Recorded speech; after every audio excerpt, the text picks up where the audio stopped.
Bonjour à toutes et à tous. Aujourd'hui, je vous présente un film, La monnaie miraculeuse d'Urs Eger. C'est un film autrichien sorti en 2018. Urs Eger est un réalisateur suisse, mort en 2020. D'abord, qui suis-je ? J'ai 41 ans, je suis un ancien prof de fac en intelligence artificielle. J'ai quitté le monde académique à 32 ans pour me consacrer à la recherche dans d'autres domaines que la science appliquée, comme l'histoire, l'économie, la géopolitique, le bricolage, le jardinage. Je vis actuellement du RSA dans une maison à la campagne. Alors pourquoi ce film ? Eh bien pour deux raisons principalement. D'abord parce qu'il m'a fait découvrir une expérience monétaire que je ne connaissais pas. Et ensuite, parce que le contexte de cette expérience, c'est-à-dire la Grande Dépression des années 30, résonne fortement à mes oreilles avec l'époque actuelle. Mon but ici est de vous faire un résumé complet de ce film, du début à la fin. Donc pour celles et ceux qui voudraient le voir, et garder le suspense, je vous conseille d'aller directement dans la description, où je vous ai mis un lien pour le voir en version française sur YouTube. Pour celles et ceux qui préfèrent voir le résumé que je vous propose, eh bien, le voici. Nous sommes en 1932 dans une petite ville de la région du Tyrol en Autriche. Comme dans toute l'Europe à cette époque-là, une grande crise économique sévit, et cette crise n'épargne pas la petite ville de Vorgel. Notre commune a besoin d'argent. Un point, c'est tout. Vous savez que j'ai longtemps travaillé au ministère des Finances à Vienne, et donc je maîtrise bien le sujet. Nous devons absolument vendre tout ce que nous pouvons et prélever les arriérés d'impôts, même si ça nous oblige à faire des saisies. Des saisies ? Ça, ce serait dangereux. Vous, les Viennois, vous savez tout mieux que tout le monde, c'est ça ? C'est une guerre civile que vous voulez, je t'abats ? Non. On a déjà les socialistes qui s'occupent de ça. Nous n'avons plus aucune richesse à redistribuer. Si vous enlevez davantage à ceux qui n'ont déjà plus rien, en quoi ça va améliorer la situation ? Ah, mon Dieu. Je vous en prie, on vous écoute. Proposez quelque chose de mieux. Ouais. Bien, ça demande réflexion. Inutile de sauter tout de suite à la gorge.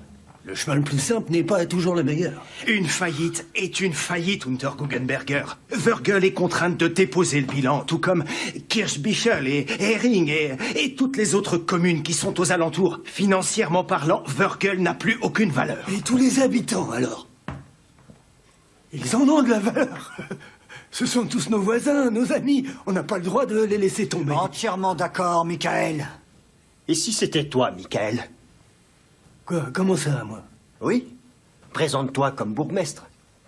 Tu sièges au conseil municipal depuis longtemps, et en tant que conducteur de train, tu as l'habitude d'avoir des responsabilités.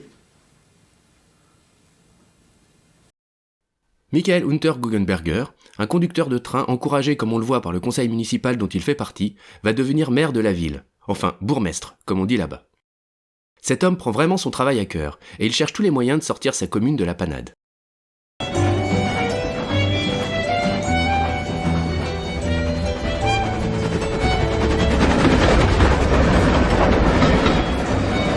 Michael! Nom de Dieu, qu'est-ce que tu fous?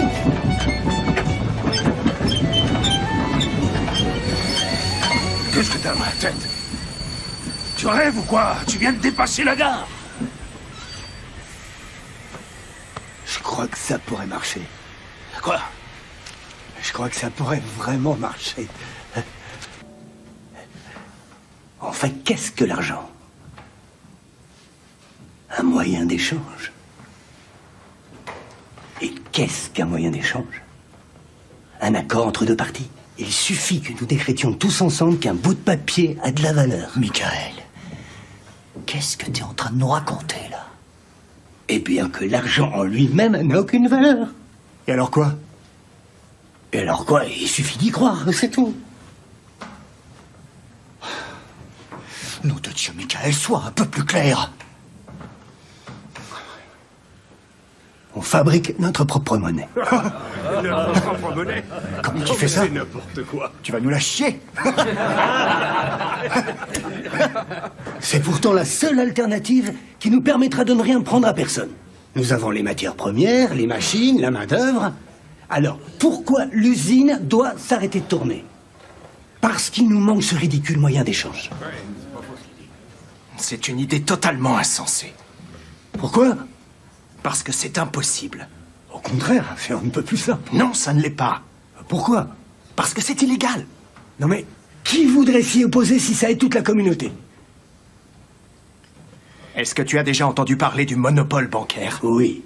Eh bien, Si la participation est volontaire, que nous n'obligeons personne à accepter cette nouvelle forme de monnaie, alors... J'admire votre indéfectible volonté, monsieur le bourgmestre, mais malheureusement, cela reste prohibé. Inutile d'insister.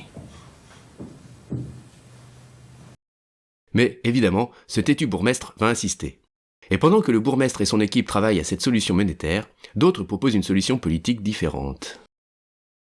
Les picassiettes et les parasites doivent être chassés. C'est comme ça qu'on aura du travail pour notre peuple. Venez écouter ce qu'on a à dire. Grand rassemblement la semaine prochaine sur le terrain de sport. Face à ce danger du nazisme, Michael Hunter-Guggenberger et sa femme rallient petit à petit les membres du conseil municipal à sa cause. Merci, Madame Lechner. Au revoir. Bonne journée, et rentrez bien surtout. Vous commencez par le nommer bourgmestre et ensuite vous le laissez tomber. Quoi? Est-ce qu'au moins tu as compris de quoi il s'agissait? Oui, fabriquer de la fausse monnaie. Non, il s'agit d'une chance. Écoute, Rosa, je veux juste éviter les problèmes. Tu agis comme un lâche. Attends, une minute. Il existe des lois et nous devons les respecter. Parce que tu crois que nos dirigeants, ils la respectent, la loi? Tu es aussi naïf que ça? Ça n'a rien à voir avec de la naïveté. Je suis réaliste, c'est tout. Il faut bien qu'on trouve une solution. Oui, mais on ne peut pas créer notre propre argent. Oui, et bien dans ce cas, n'appelons pas ça de l'argent.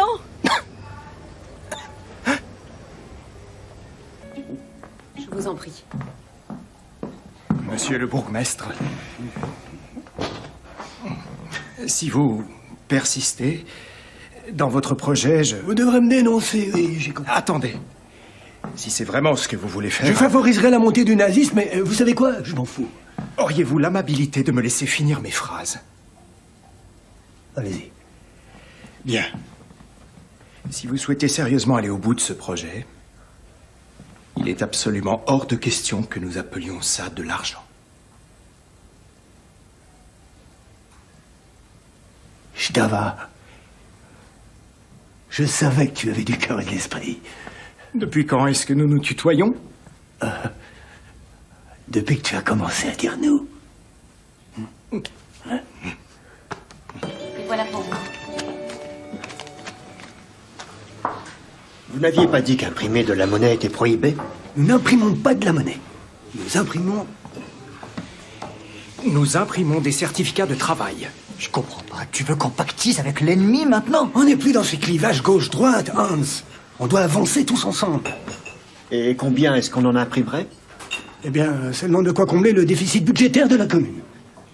Et pourquoi on n'en imprimerait pas davantage? Parce qu'on n'en a pas besoin. Notre argent est ce qui se fait de mieux. Des certificats de travail, Michael. Si Shtava est de la partie, ça ne peut être qu'un ramassis de conneries. D'accord. Mais qui va les accepter? Tous ceux qui le veulent. Plus on sera à les accepter, mieux ça sera. Finalement, l'équipe municipale se décide à lancer sa propre monnaie. Enfin, ses propres certificats de travail. Chacun a droit au travail et au pain. Et ça, à Wörgl, personne ne nous l'enlèvera.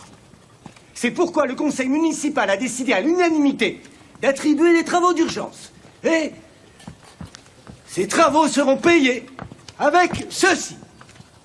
Ça ressemble à de l'argent, ça marche comme de l'argent, mais ce n'est pas de l'argent. C'est encore mieux. Monsieur le bourgmestre, donnez-les-moi, s'il vous plaît. Écoutez, pour être plus précis, ce sont des certificats de travail, en abrégé CT. Chaque mois, il sera apposé un timbre qui ne vous coûtera qu'un petit quelque chose. Ce timbre n'est qu'un moyen incitatif pour que ces bons circulent plus rapidement. Est-ce que je suis clair? Timbre. Et que devient notre argent dans tout ça? Je vous en prie, vous pourrez vous les procurer à l'hôtel de ville. Consommez, faites-les timbrer, point final. Et le plus important, c'est que chacun est libre de faire ce qu'il veut. C'est une démarche volontaire. Tous ceux qui veulent travailler en échange de certificats sont les bienvenus. Tous ceux qui accepteront les certificats dans leur commerce sont également les bienvenus. Non, mais c'est une blague. Qui va accepter de travailler pour de la fausse monnaie, hein? Toutes les personnes qui cherchent du travail en auront, je vous le promets. Et plus il y aura de participants, plus vite Wörgl sera sauvé. Les premiers travaux seront attribués demain matin à 7 heures devant l'usine. Sachez qu'il y a beaucoup à faire avant sa remise en route. C'est à nous d'agir. Les certificats de travail soulagent l'infortune, créent de l'emploi et apportent du pain. À Wörgl! Hurrah! À Wörgl! L'un des conseillers parle de timbres à coller chaque mois sur les certificats de travail. En effet, une particularité de cette monnaie, c'est que c'est une monnaie fondante, c'est-à-dire qu'elle perd chaque mois 1% de sa valeur. L'inconvénient, c'est qu'il faut payer chaque mois ce petit timbre à la mairie. Mais ce système de taxe mensuelle a pour avantage d'encourager la circulation de cette nouvelle monnaie. Avec cette monnaie, la mairie peut payer des travailleurs pour différents travaux d'intérêt collectif, comme la remise en service de l'usine locale. Et puis si les commerçants acceptent petit à petit cette nouvelle monnaie, la ville finira par former un petit écosystème indépendant et à l'abri des vicissitudes du reste du pays. Ouais. Bravo, bon travail.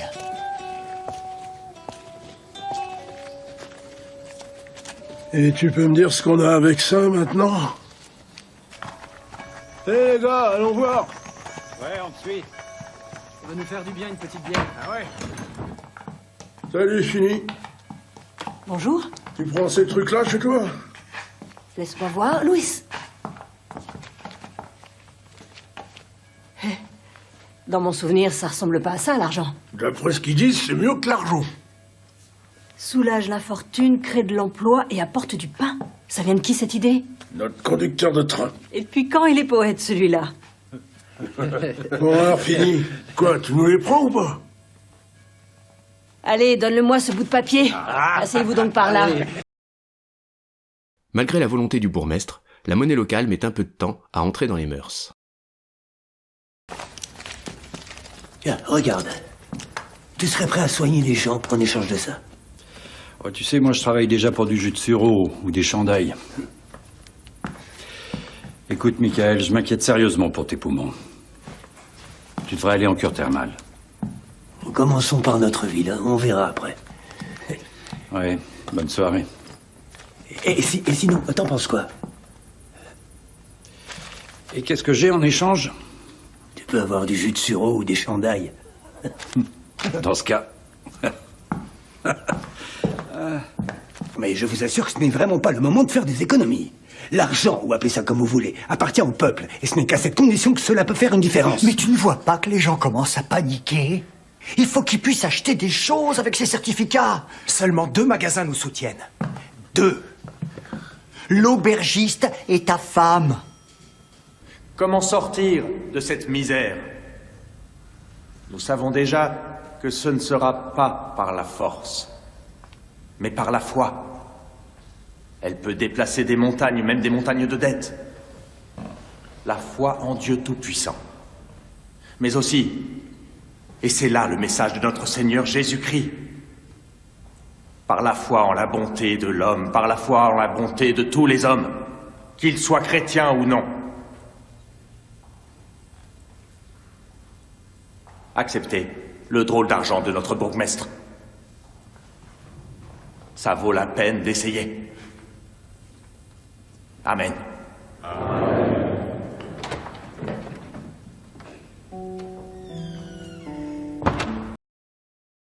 Finalement, la nouvelle monnaie finit par être adoptée par les habitants et la petite ville de Vorgel se remet à vivre au-delà de toute espérance. Allez, venez, approchez. Venez voir.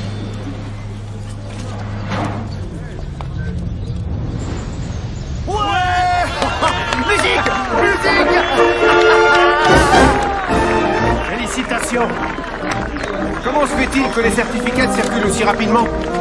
Parce que les gens préfèrent les dépenser avant qu'ils ne perdent de la valeur. Plus vite les certificats sont utilisés, et moins les gens perdent de leur pouvoir d'achat. D'accord, mais ça veut dire quoi? C'est ce qu'on appelle la durabilité. Et je peux vous assurer que ce système fonctionne tout aussi bien à l'échelle locale qu'à l'échelle nationale. Et combien de certificats avez-vous fait imprimer? Eh bien, pas plus qu'il était nécessaire, mais allez plutôt demander à l'honorable monsieur Stava. Il en sait davantage à ce sujet. Monsieur le bourgmestre, s'il vous plaît, une photo.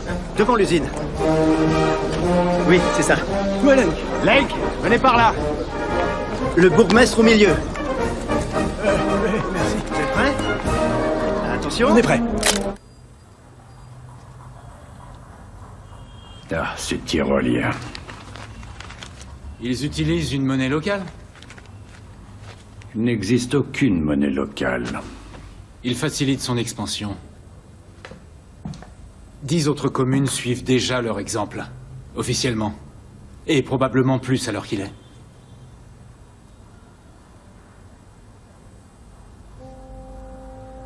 Intéressant. Et les ennuis commencent. Santé, de la part du bourgmestre. À la vôtre, monsieur le bourgmestre. Je ne vois vraiment pas ce qu'on peut faire. Ça devrait déjà être réglé, cette histoire. Vous tracassez pas. Le problème se réglera tout seul. Ça attire suffisamment l'attention.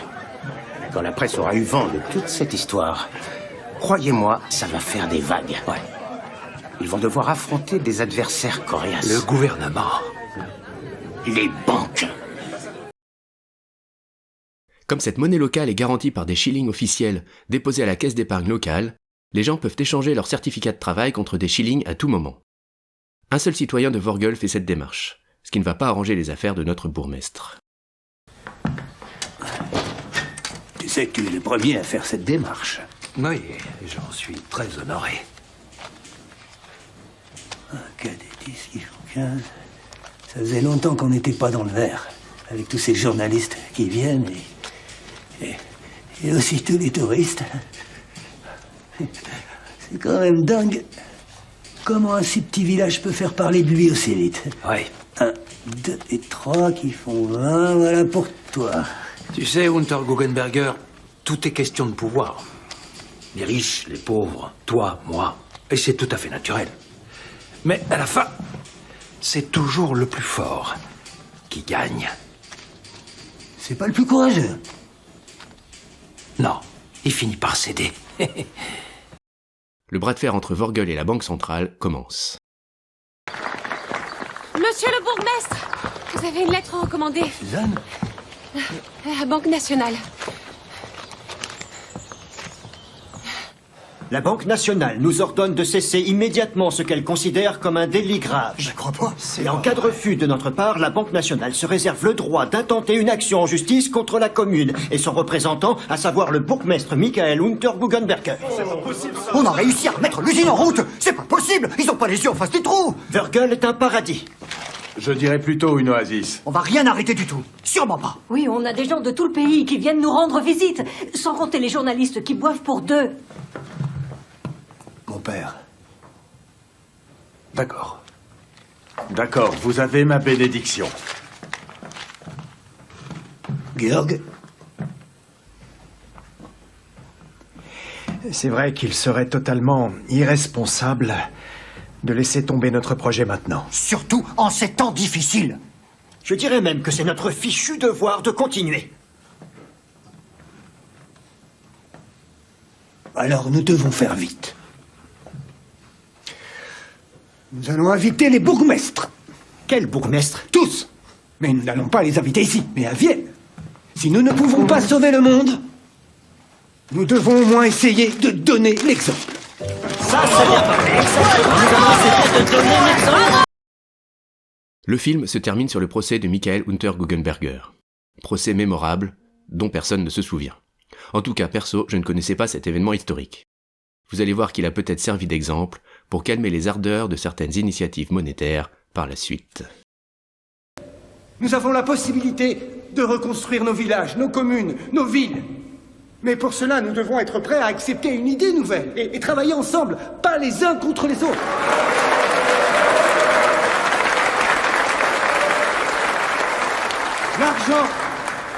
L'argent n'est pas une marchandise. L'argent n'est pas une force de la nature. L'argent est une invention, un système que nous avons tous accepté. On nous a dit c'est ça ou rien. Mais ce serait une erreur fatale de croire qu'il n'y a pas d'alternative. À Vorgel, nous avons prouvé que ce n'était pas vrai, qu'il y a toujours une alternative.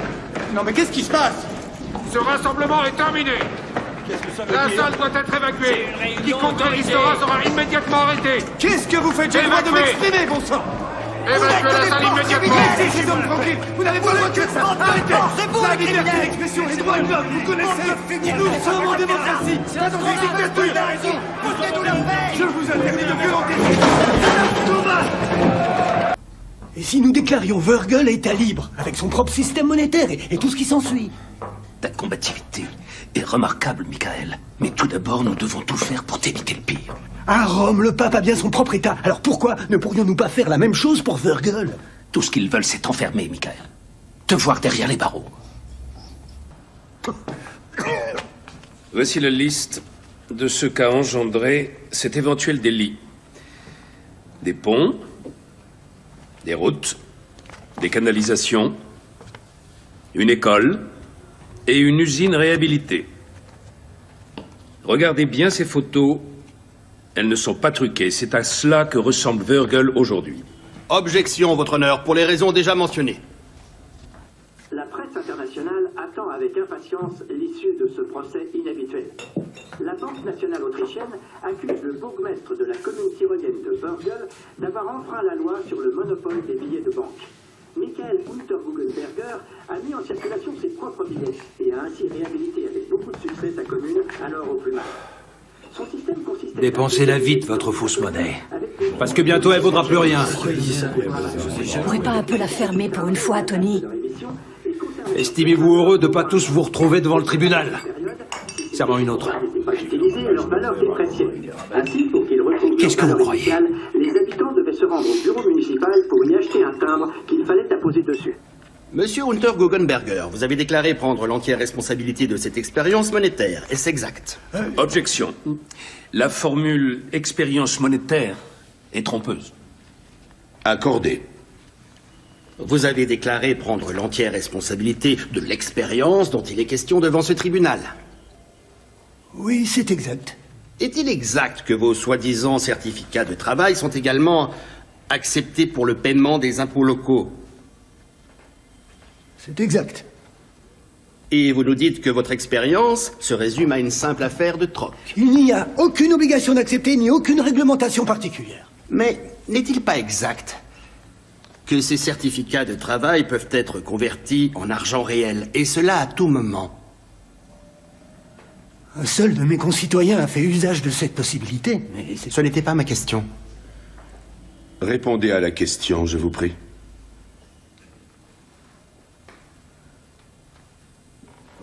Oui, c'est vrai, c'est arrivé une fois. Nous avons converti des certificats en argent réel, mais tous les autres Et dans certaines circonstances, est-il déjà arrivé que vous ayez à rejeter ce genre de transaction? Comme je vous l'ai dit, cette demande n'a été faite Répondez qu'une simplement fois. à la question, monsieur Unterguggenberger. Ça nous aiderait si vous restiez concentré. Ce n'est arrivé qu'une seule fois, et dans ce cas précis, ça ne s'est jamais reproduit. Je n'ai pas d'autres questions. Bien, le tribunal se retire pour délibération.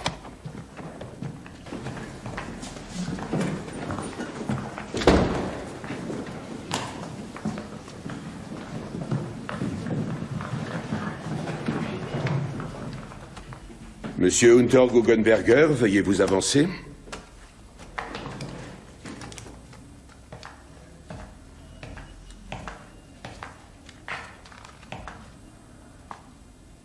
La Cour administrative suprême de Vienne déclare le défendeur Monsieur Michael Unterguggenberger, bourgmestre de la commune de Vurgel, coupable. Coupable de quoi? D'avoir amélioré la vie des gens? Silence. Asseyez-vous, je vous prie. Les certificats de travail que vous avez émis sont considérés comme des moyens de paiement illégaux, portant gravement atteinte au monopole de la Banque nationale. Ces certificats seront immédiatement retirés de la circulation. Toute personne qui utilisera encore ces certificats sera traduite en justice sur le champ. Néanmoins, compte tenu de l'état de santé précaire de l'accusé, la prison ferme n'a pas été retenue.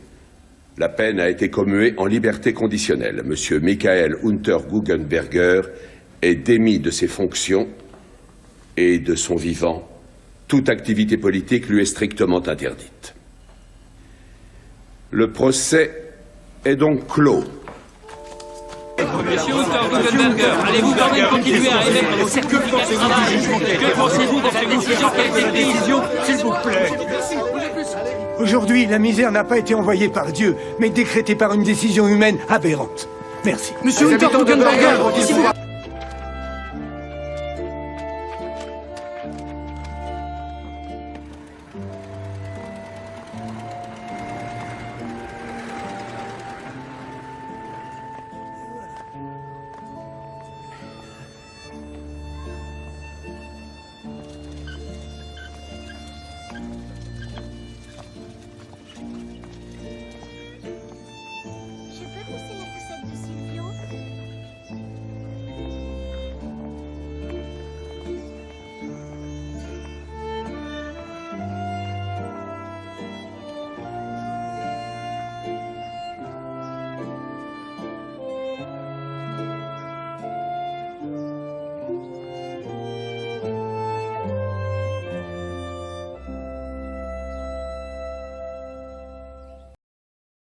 Merci pour votre visionnage. Si ce résumé vous a plu, je vous invite à faire un tour sur le front médiatique et sur ma chaîne YouTube, une oasis d'information pour découvrir d'autres vidéos. Pour info, ce résumé m'a demandé environ 25 heures de travail. En retour, je vous serai reconnaissant de me laisser un commentaire sous la vidéo ou bien de m'écrire directement à cette adresse, uneoasisinformation@gmail.com. Ça m'aidera à améliorer mes futures vidéos, et puis vos témoignages, vos idées peuvent aussi intéresser la communauté. Et puis si vous voulez m'aider à continuer à partager gratuitement mon travail, tout soutien matériel ou financier de votre part sera le bienvenu. Voici le lien Tipeee pour vos dons. Merci encore pour votre écoute, et au plaisir de vous retrouver prochainement dans une nouvelle vidéo.